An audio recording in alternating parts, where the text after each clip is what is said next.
Muy bien, saludos, estimados colegas. Mi nombre es Milton Álvarez, soy el docente que les va a dar el primer módulo dentro del diplomado organizado por la Fundación IDEA.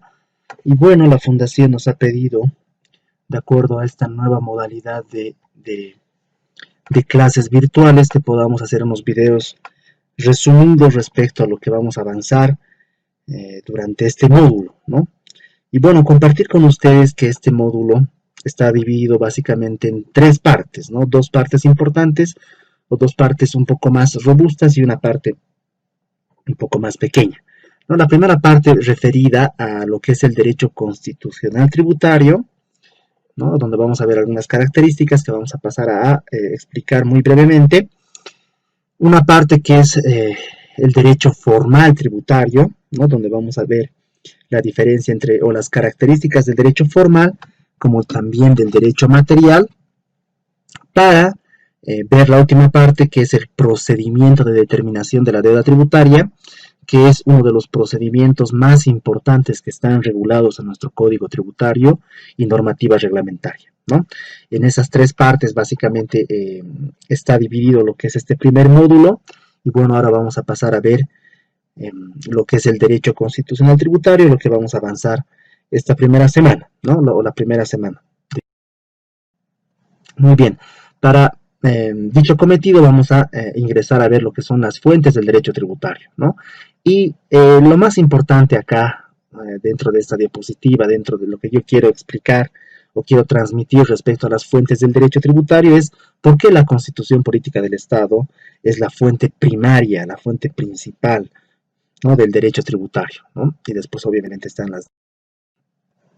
Pero veamos, básicamente la respuesta a la consulta respecto a por qué la Constitución Política del Estado es la fuente primaria, puesto que la Constitución establece lo que es la estructura del Estado como tal, ¿no? Establece lo que son las reglas que se van a llevar a cabo, ¿no?, que se tienen que cumplir, obviamente la estructura del Estado, las reglas, los derechos dentro de un Estado, ¿no?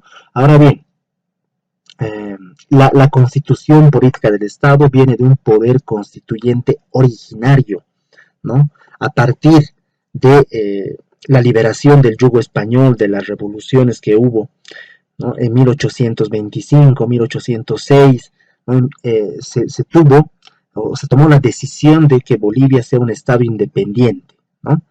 En 1826 se estableció lo que es la primera Constitución Política del Estado, y esta Constitución Política del Estado era un convenio, un pacto político, ¿no?, que se iba a llevar a cabo, que se tenía que cumplir entre gobernantes y gobernados, ¿no? En este caso, ¿cuál fue el poder que estableció o que estructuró lo que es la Constitución, ¿no? Va a ser el poder constituyente originario. Solo hay un poder constituyente originario. Todos los estados tienen un solo poder constituyente originario. Ahora bien, dentro de la Constitución Política del Estado también existe un poder constituyente reformador, es decir, que va a establecer la propia Constitución, cómo se va a modificar en el tiempo, ¿no? Porque las normas no son eternas en el tiempo, siempre se modifican, ¿no?, en función a la realidad social. Y finalmente tenemos un poder constituido, que van a ser los órganos de poder, el órgano legislativo, ejecutivo, judicial y electoral, que tienen competencias, funciones, atribuciones diferentes, ¿no? Las fuentes podemos clasificarlas en dos: fuentes formales, fuentes materiales. Bueno, las fuentes formales van a servir de vehículo introductor de normas, ¿no? En cambio, las fuentes materiales son los hechos sociales, la realidad que se pretende regular, ¿no? Porque las normas, recordemos que las normas siempre tienden a dirigir o a regular lo que son conductas, van a establecer prohibiciones, van a establecer mandatos, ¿no? Entonces, la regla básica acá es que ninguna norma jurídica ingresa al sistema normativo sin que otra norma la introduzca, ¿no? Muy bien. Tenemos dos instrumentos introductores de normas, los primarios y los secundarios, ¿no? Entonces, como fuente del derecho tributario, ya hemos dicho que la Constitución es la norma suprema. ¿Por qué? Porque es el vehículo introductor de normas, ¿no?, que van a ser las leyes. En este caso, al haber establecido la estructura de poder, el órgano legislativo, ¿no?, que va a tener esa facultad y competencia de emitir leyes, ¿no?, a su vez estas leyes, ¿no?, van a ser vehículo introductor de otro tipo de normativas, en este caso reglamentos, ¿no?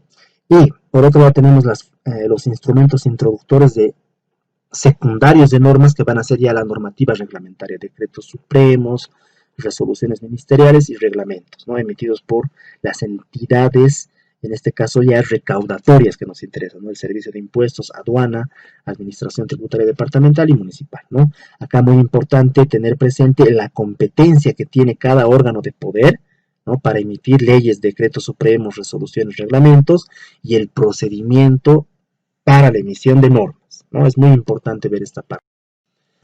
Muy bien, la Constitución Política del Estado está dividida en dos partes, o lo podemos dividir en dos partes, ¿no?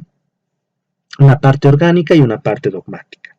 La parte orgánica, básicamente, la estructura del Estado, ¿no?, los órganos de poder, legislativo, ejecutivo, judicial, electoral, y a su vez está subdividido por otras entidades estatales, y las funciones estatales, que también tienen relevancia, ¿no?, dentro de la organización de la estructura de poder del Estado. Muy bien, el Estado como tal, no podríamos decir que es una organización jurídico, político, administrativo, ¿no?, pero no podemos tocar, es un ente abstracto el Estado. Entonces, ¿cómo aterrizamos en el concepto de Estado? A través de las instituciones públicas, ¿no?, las instituciones públicas que van a materializar o dar forma a lo que es el Estado.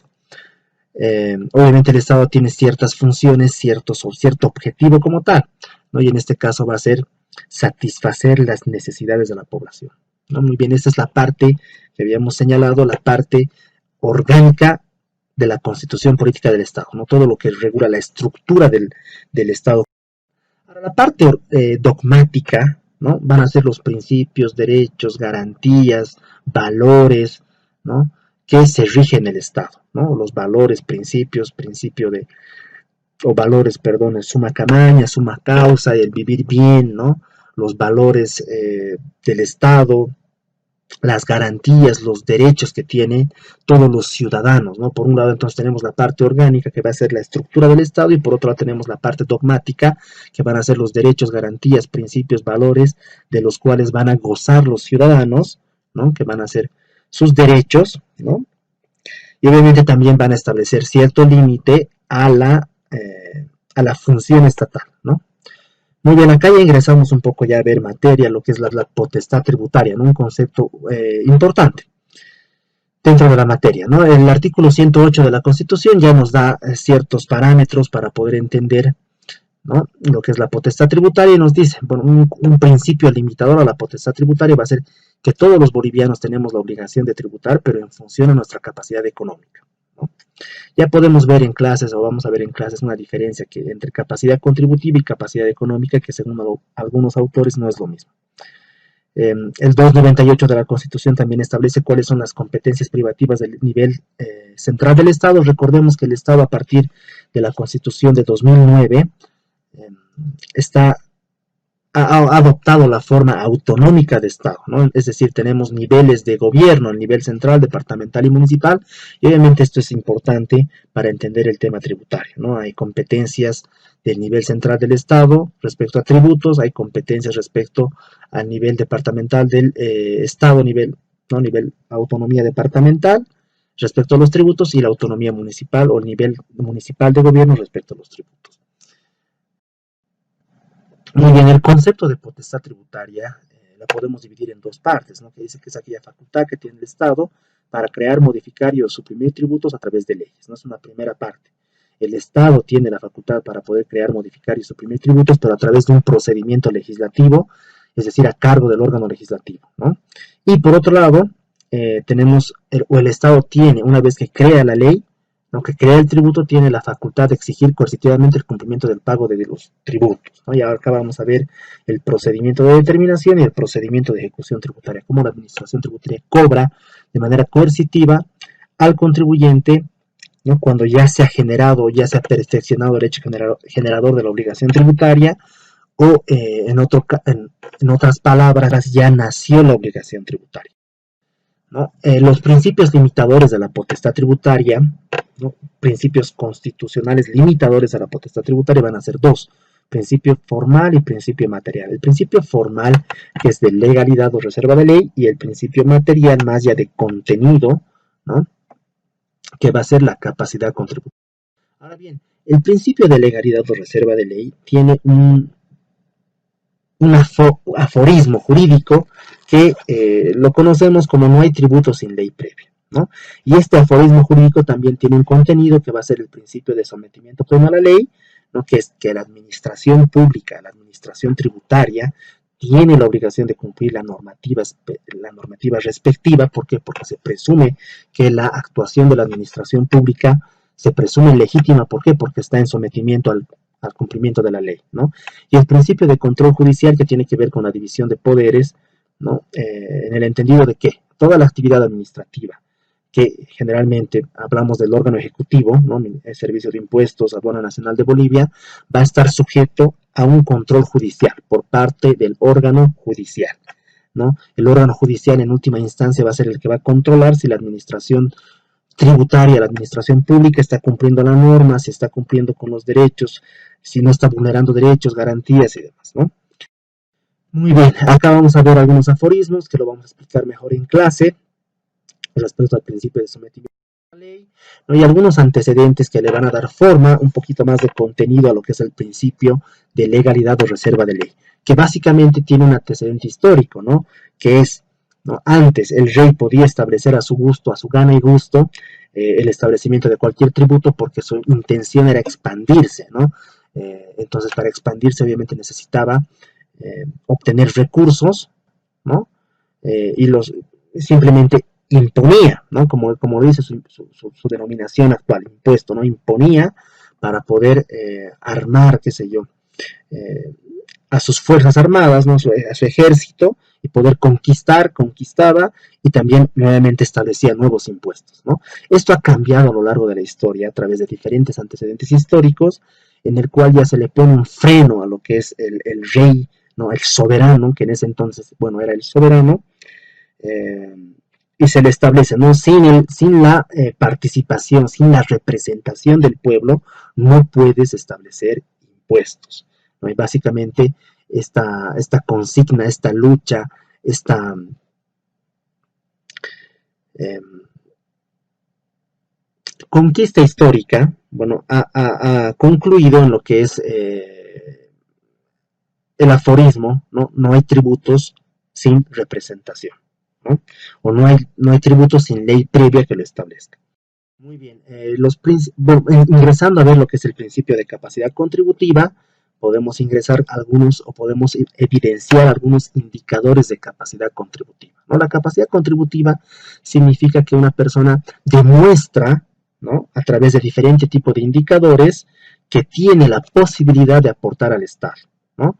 En este caso va a ser la renta, el ingreso, ¿no? Podría ser producto del trabajo, podría ser producto de las utilidades, ¿no? El patrimonio, tener bienes muebles, inmuebles, ¿no? Bienes muebles sujetos a registro, y el consumo, ¿no? Que es uno de los principales fuentes de ingreso del Estado, va a ser el IVA, ¿no? El IVA, el IC, en este caso el IVA, ¿no? Pero tenemos estos tres indicadores de capacidad contributiva: la renta, el patrimonio y el consumo. Ahora bien, la capacidad contributiva tiene un contenido como tal, ¿no? Que va a ser unos subprincipios, que van a ser el principio de generalidad, igualdad, proporcionalidad, progresividad, razonabilidad, no confiscatoriedad. Y cada uno tiene características que lo diferencian del otro, pero en realidad todos van juntos, ¿no? Eh, Como ya vamos a poder ver. Acá hay algunos principios de capacidad contributiva que se aplican, ¿no? Al sistema tributario boliviano, ¿no? Por ejemplo, el principio de igualdad: no todos somos iguales, ¿no?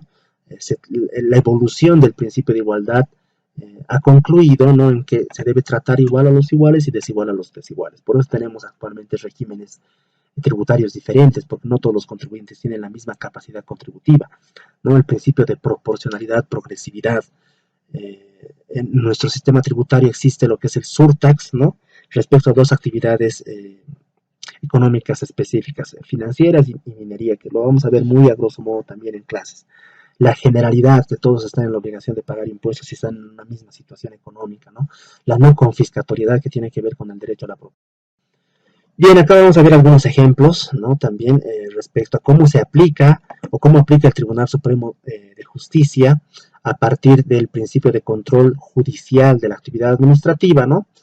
Estos principios limitadores a la potestad tributaria. También vamos a ver algunos principios, derechos y garantías que también hacen a los principios limitadores a la potestad tributaria. Vamos a ver los principios de política fiscal y vamos a ver el 323, como el legislador, en este caso el constituyente, bueno, también ha confundido un poco lo que es, o ha mezclado lo que son los principios de limitadores a la potestad tributaria, ¿no? Principios constitucionales con principios que van un poco más a la administración o a la gestión de la administración tributaria, ¿no? Vamos a ubicar o vamos a verificar dónde se ubica, ¿no? El derecho tributario, vamos a diferenciar del derecho fiscal y del derecho financiero. Vamos a ingresar a ver lo que es la relación tributaria, como les había dicho en un inicio, y vamos a ver la relación, cuándo nace la relación jurídico-tributaria, ¿no? Nace la relación jurídico-tributaria al momento del perfeccionamiento del hecho generador del tributo, ¿no? Obligaciones tributarias, material formal, que lo vamos a explicar también en clase, material, la obligación principal, como lo dice la Constitución Política del Estado, la obligación de tributaria en función a la capacidad contributiva, ¿no? Pero acá, un poquito más específico, la obligación material es la obligación de pago siempre y cuando se perfeccione el hecho generador del tributo, ¿no? Ese momento es en el que nace la relación jurídico-tributaria y nace también la obligación de pago. La obligación material no se puede cumplir sin la obligación tributaria formal, que es la obligación que tiene el contribuyente de proporcionar información a la administración tributaria para que la administración tributaria pueda verificar el correcto cumplimiento de la obligación tributaria material, ¿no? Entonces, ambas obligaciones van de la mano. No se puede cumplir la obligación tributaria material sin ver algunas diferencias, y vamos a ver lo que son los elementos constitutivos de la relación jurídico-tributaria, ¿no? Ingresar a ver lo que es, ¿no? El tema del procedimiento de determinación. Antes de ingresar a ver lo que es el procedimiento de determinación, es importante que veamos cómo vamos a hacer análisis de casos dentro de la materia. Algunos datos estadísticos. Por ejemplo, ¿cuál es el resultado de las impugnaciones que se llevan a cabo ante la autoridad de impugnación tributaria? Estas diapositivas o estas presentaciones de esta, por lo menos de esta página y de la siguiente, fueron extractadas de la memoria anual de la autoridad de impugnación tributaria de la gestión 2018, ¿no? Pero de la gestión 2017, anteriores, o sea, básicamente es lo mismo, ¿no? Y el resultado que vamos a llegar, o la conclusión que vamos a llegar, es que en un alto porcentaje, ¿no?, las impugnaciones concluyen en anulación de actos administrativos, anulación de procedimiento administrativo. ¿Eso qué significa? Que la administración tributaria comete muchos errores al momento de establecer el procedimiento de determinación de la deuda tributaria. Nos interesa ver. Entonces, antes de ingresar al procedimiento de determinación, vamos a ver cuáles son las causales de nulidad del procedimiento de determinación y el acto administrativo regulados en la ley del procedimiento administrativo. Sí, la ley del procedimiento administrativo, ¿no? Nulidad, y en la sentencia constitucional 731-2010, que también establece cuáles son los presupuestos para la declaratoria de la nulidad de actos administrativos y también de procedimientos administrativos, ¿no? Esto es importante, ¿por qué? Porque ya ingresando a ver lo que es el procedimiento de determinación, ¿no? El procedimiento de determinación a través del sujeto pasivo, de determinación a través del sujeto activo, vamos a ver muchos casos en los que la administración tributaria cometió errores y bueno, pues el resultado fue la nulidad del acto administrativo o del procedimiento como tal, ¿no? Entonces hasta acá tenemos este video, ¿no?, o esta parte introductoria o esta parte explicativa de la primera semana. Y bueno, ya la segunda semana se va a enviar otro video también corto, ¿no? Hasta acá nos quedamos.